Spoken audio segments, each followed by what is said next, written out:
tienen corrientes adentro de la institución que están con ellos. Es lo normal, no hay que asustarse de eso. Muñoz Licona tiene su gente adentro, oficiales que están dispuestos a jugársela con él, como otros la jugaron con los que estaban antes. Igual en las Fuerzas Armadas, hay gente que la está jugando con Osorio Canales, etcétera, pero hay otros que no. Y así, eso es normal, pero el papel político de los ministros es, claro, que se lleve adelante la misión, que se cumpla con la misión de cada una de estas instituciones y que ellos, yo quisiera ver al presidente Lobo visitando las postas policiales. No rodeado de policías en un acto donde reparte bonos al pueblo y todo eso, no. Nosotros cuando estábamos en la intervención de la DNI, en tiempo de Callejas, invitamos a Callejas a visitar la DNI. Y por primera vez en Honduras, el presidente puso los pies en la DNI. Y quedó horrorizado Callejas de ver que eran unos agentes mal pagados en una situación horrible. Y con una misión que decía el reglamento de la DNI, es para combatir el crimen y para perseguir la subversión política. A la DNI le habían dado ese mandato. Pero malas condiciones. Los políticos. Mire, después le dio la baja a toda la DNI en tiempo del doctor Reina. El doctor Reina aceptó que se les diera una cantidad de dinero más o menos buena para que pusieran sus negocios y no tuvieran la tentación de dejarse reclutar por el crimen organizado. Y de aquel tiempo para acá, usted ha oído que han caído presos ex-DNI por asaltantes, secuestradores y todo. No, porque si cayeran sería un escándalo. La mayoría, unos que murieron, me acuerdo yo hace unos años, tenían su negocio de vender verduras y todo y los asaltaron y los mataron. Y hubo unos 2 muertos, el profesor y Marquitos y todos estos que sí ya eran venganzas. Pero de ahí todo aquel personal de la DNI desapareció. Yo incluso tengo unos amigos míos que tienen sus negocios, venden verduras, etcétera, y eran agentes temidos de la DNI. Y se les dio esa oportunidad, se les dio 30,000 y un poquito más lempiras a cada uno para que reiniciaran su vida. Esa fue una decisión que le presentamos en la comisión que estaba interviniendo en la DNI al doctor Reina y el doctor Reina la aprobó. Así fue en la baja de la DNI, no fue al molote. Sí. Aquí sí quieren hacer cosas al molote a veces y eso es lo que trae problemas. Sí, decisiones repentinas no han sido muy bien analizadas y a veces copiando ejemplos de otros países que no tienen las mismas condiciones que el nuestro, entonces no se puede aplicar, se tiene que analizar primero la situación del país antes de pensar en copiar modelos de otro lado. Tenemos aquí, me ponen por favor en pantalla unas imágenes, tenemos ahí de militares y de seguridad. Las encuestas, a pesar de después de la crisis política, hay encuestas en las cuales se consulta a las personas quiénes son las instituciones con mayor credibilidad en el país. Y todavía tienen los mejores índices de credibilidad las Fuerzas Armadas. A sorpresa de un sector que está, pues, como le repetimos, en contra de las Fuerzas Armadas, la mayoría de la población todavía tiene credibilidad en las Fuerzas Armadas y también en las iglesias, en la iglesia evangélica y en la iglesia católica. Entonces, esto es rescatable y lo que se debe hacer es fortalecer estas instituciones tal y como están, pero claro, este fortalecimiento tiene que ir ligado a mejores equipos, también a una depuración. Se vendió la idea de la tasa de seguridad para esto, pero terminó convirtiéndose la tasa de seguridad en una ley de fortalecimiento del Estado, es decir que se convirtió en una inyección de capital para el gobierno, que muy probablemente, si se sigue la tendencia que ha tenido, todo este dinero se va a diluir en gasto corriente y no en equipo para la policía. La policía y las Fuerzas Armadas son instituciones que se deben de proteger, se debe de premiar a los muchos agentes que hay honestos, ya sean militares o policías. Se debe premiar a estas personas y a ellos poner a liderar y promoverlos y ellos hacer los ascensos, pero se debe de sacar las pocas manzanas podridas, como decía el ministro Óscar Álvarez. Y esto, como dice don Alfredo Landaverde, se necesita valentía, alguien que tiene una decisión de afrontar estos agentes que podrían ser corruptos, que quizá llevan muchísimos años dentro de la policía y nadie se ha atrevido a tomar una decisión clara para remover a estas personas, porque esto lo que hace es un debilitamiento institucional. Como en toda profesión, siempre hay, por ejemplo, abogados corruptos y siempre dicen los abogados son corruptos, los abogados enredan.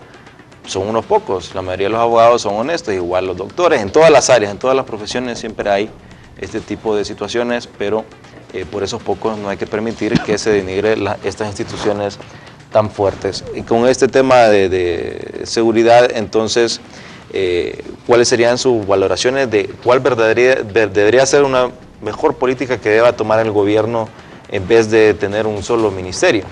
Bueno, en primer lugar, el crimen organizado empezó en Honduras en 1970 con tráfico de armas, carros y joyas y cocaína.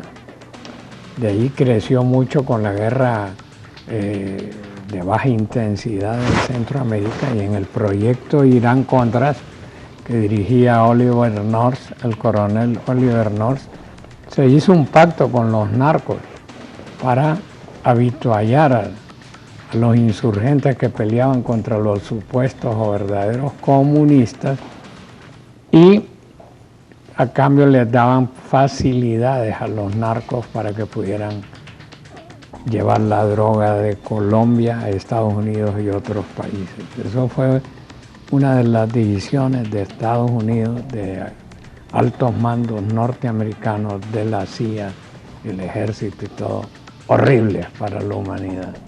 Usar como arma, como se ha usado en Afganistán y otros lados, la droga como parte de la guerra.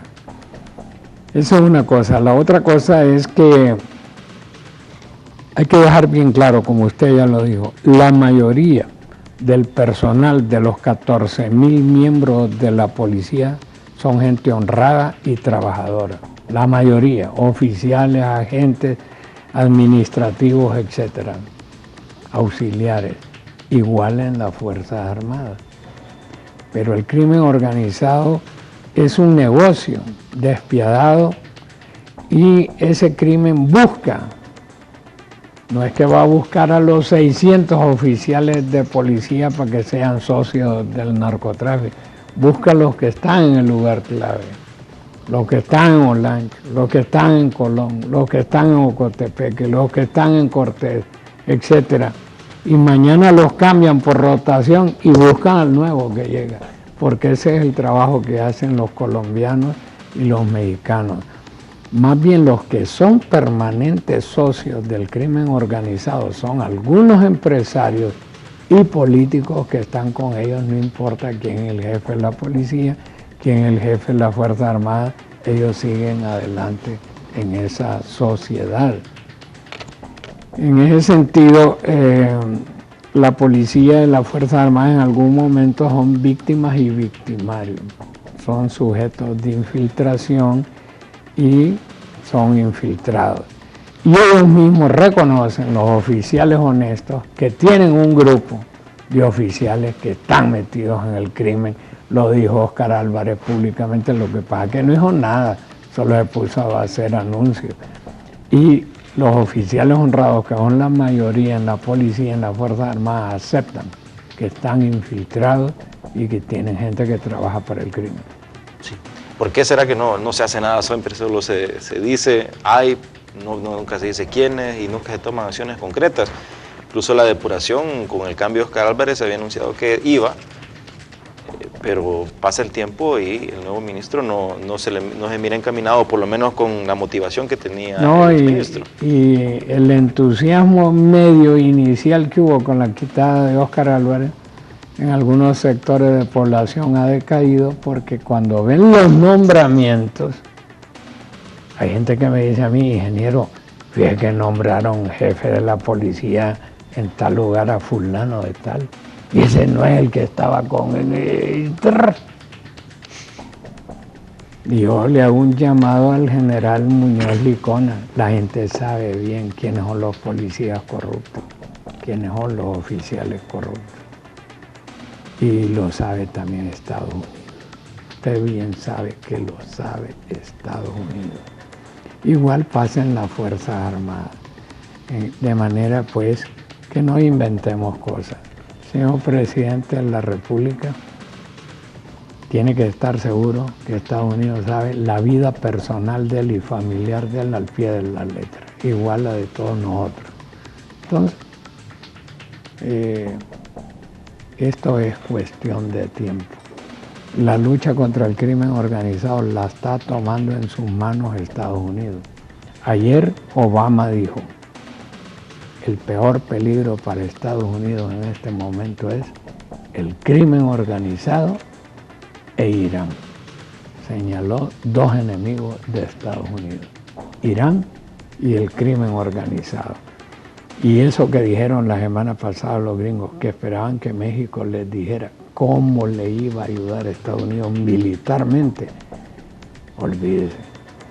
Ellos si van a defender la seguridad de Estados Unidos, a Estados Unidos no le importa empujar sus tropas sobre Centroamérica y sobre lo que sea. Entonces, creo yo que aquí nuestros dirigentes tienen que tener un poco más de alcance, que la ambición, el dinero no los ciegue y piensen que van a ser felices muchos años, ¿no?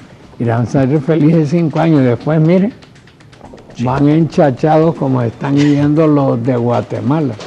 Sí, bueno, hemos llegado a la parte final. Le agradezco mucho por acompañarnos y por darnos sus importantes opiniones. Un hombre, pues, experto en temas de seguridad y que es importante escuchar sus opiniones. Esperamos que Honduras mejore.